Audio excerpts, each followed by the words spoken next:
Hello,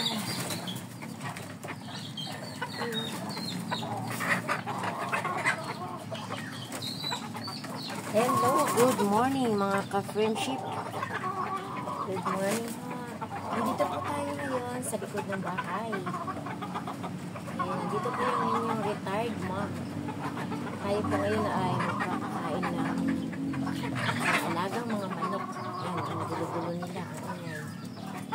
So, bali ilan lahat ito? 1, 2, 3, 4, 5, 6, 7, 8, 9, 10, 11, 12 na peraso ng manok.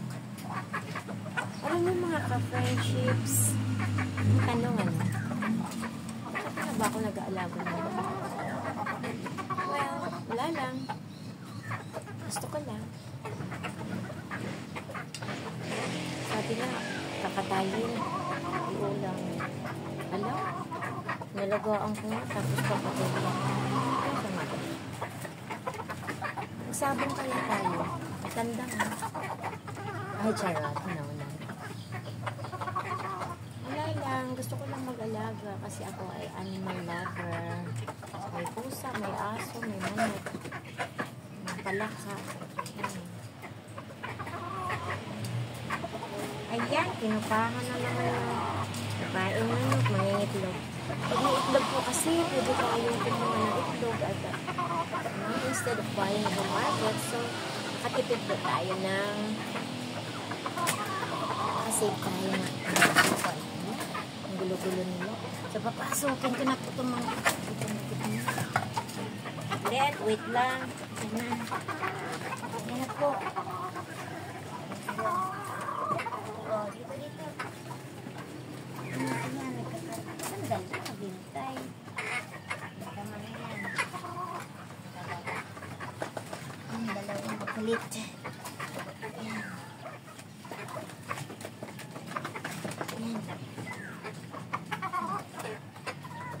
Nakakalibang din naman po kasi ang mag-alaga ng mga ito. Pero siguro pagka wala na talaga tayong pera pambili ng ulam. Well, sorry lang, kakatayin talaga natin sila. Pwede naman po yun, di ba? Kung hindi naman kinakatay ang manok, pwede walang manok sa palengke. Ayan. Ay! Wait lang ha. Ito na ako. Ito tayo sa next. Kaya po yan sila hiwa-hiwalay ng kulungan kasi nagpapatayan.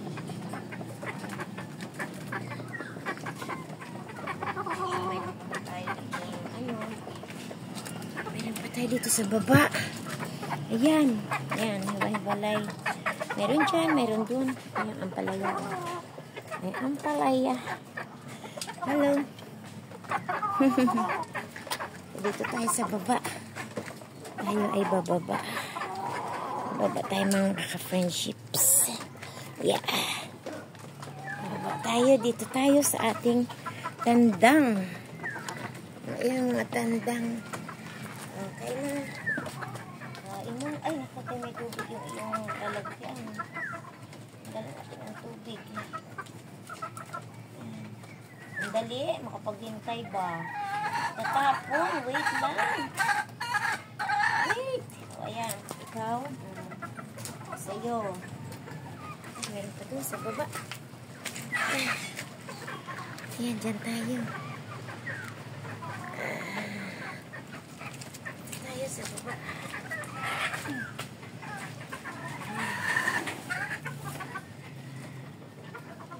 Yan mo.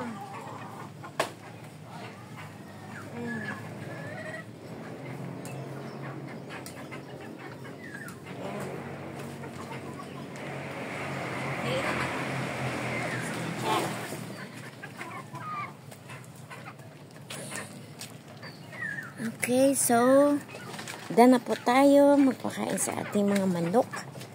Tayo ay aakyat. Aray ko po. Aakyat na ho. Alas, sige. Bye-bye muna po mga friendship.